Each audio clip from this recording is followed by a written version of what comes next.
అమానుషత్వం వక్రీకరణల్లో తలపండిన చంద్రబాబు పరివారం సీఎం జగన్పై హత్యాయత్నం ఘటనలో తన ప్రతిభనంతా రంగారించి ప్రదర్శిస్తోంది. ముఖ్యమంత్రి మీద దాడి జరిగితే దాన్ని హేళన చేస్తూ పచ్చమూకలు స్వైర్ విహారం చేయటాన్ని చూస్తుంటే ఆయనపై వారు ఎంత ఈర్ష్యా ద్వేషంతో ఉన్నారో స్పష్టమవుతోంది. ప్రధాని మోదీ నుంచి పలు రాష్ట్రాల ముఖ్యమంత్రులు ప్రముఖులు దాడిని ఖండిస్తుంటే టీడీపీ నేతలు మాత్రం జుగుప్సాకరంగా కామెంట్లు చేయటాన్ని ప్రజలు అసహించుకుంటున్నారు. తమకు రాజకీయాలు మినహా మానవత్వం అనేది లేదని టీడీపీ నేతలు మరోసారి రుజువు చేసుకున్నారు.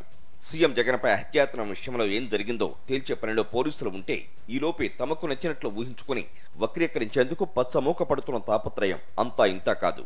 వైఎస్ జగన్కు రాజకీయంగా ఎక్కడ లబ్ధి చేకూరుతుందోననే భయంతో ఆయనపై దాడి చేయించుకున్నట్లు టీడీపీ నేతలు నీచేతి నీచంగా దుష్ప్రచారం చేయడంపై సర్వత్రా విస్మయం వ్యక్తమవుతోంది. ఈ ఘటనను నేను ఖండిస్తా, మీరు మన మీడియా సోషల్ మీడియా బృందాలు మాత్రం ఈ అంశాన్ని పూర్తిగా పక్కదోవ పట్టించాలి అని టీడీపీ పరివారానికి చంద్రబాబు సూచించినట్లు తెలుస్తోంది. దాని ప్రకారం శనివారం రాత్రి 11:30 నుంచి వారంతా ఇదే పనిలో నిమగ్నమయ్యారు.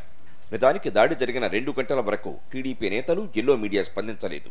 రాత్రి 11 గంటల తర్వాత దుష్ప్రచారాన్ని ప్రారంభించారు. అప్పటి వరకు ఎల్లో మీడియా ఛానళ్లు సీఎంపై జరిగిన దాడి ఘటనను ప్రసారం చేయలేదు.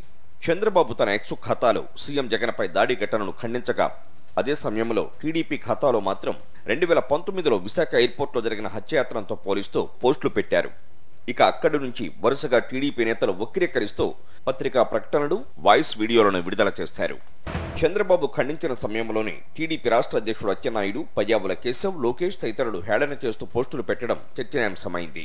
సీఎం జగన్పై దాడి తర్వాత దాన్ని ఎలా తప్పుదోవ పట్టించాలనే వ్యూహాన్ని ఖరారు చేయడానికి చంద్రబాబు 2 గంటల పాటు తర్జన భర్జన పడినట్లు వెల్లడవుతోంది. టీడీపీ నేతలు, ఆ పార్టీ కార్యాలయ ఆస్థాన విద్వాంసులు చంద్రబాబు ఆదేశాల మేరకు తమ నైపుణ్యాన్ని రంగరించి మరీ అక్కసును వెళ్లగక్కారు. 2019లో విశాఖ ఎయిర్పోర్ట్లో వైఎస్ జగన్పై దాడి జరిగిన సమయంలోనూ చంద్రబాబు, టీడీపీ ఇదే రీతిలో స్పందించాయి. అప్పుడు సీఎంగా ఉన్న చంద్రబాబు తన హోదాను మరిచిపోయి ఆ ఘటనను తప్పుదోవ పట్టించే వ్యాఖ్యలు చేసి అబాసుపాలయ్యారు.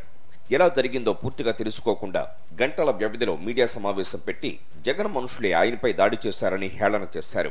నాటి డీజీపీపై ఒత్తిడి తెచ్చి వైఎస్ఆర్సీపీ అభిమాని దాడి చేసినట్లు చెప్పించారు. ఇప్పుడు విజయవాడలో జరిగిన దాడిపై కూడా అదే సూత్రాన్ని అనుసరించారు. అయితే ఈసారి వ్యూహాత్మకంగా చంద్రబాబు ఖండించగా టీడీపీ తోకపార్టీ జనసేన నేతలంతా దుష్ప్రచారానికి దిగారు. సీఎంపై హత్యాయత్నం జరిగితే ఇంత దారుణంగా వక్రీకరిస్తున్న చంద్రబాబు తన విషయంలో మాత్రం అందుకు విరుద్ధంగా ప్రవర్తించడాన్ని విశ్లేషకులు గుర్తు చేస్తున్నారు. అసెంబ్లీలో తన భార్యను అవమానించారంటూ మీడియా సమావేశం పెట్టి మరి బోరున ఏడ్చి సానుభూతి కోసం ప్రణాళిక రచించారు. 40 ఏళ్ల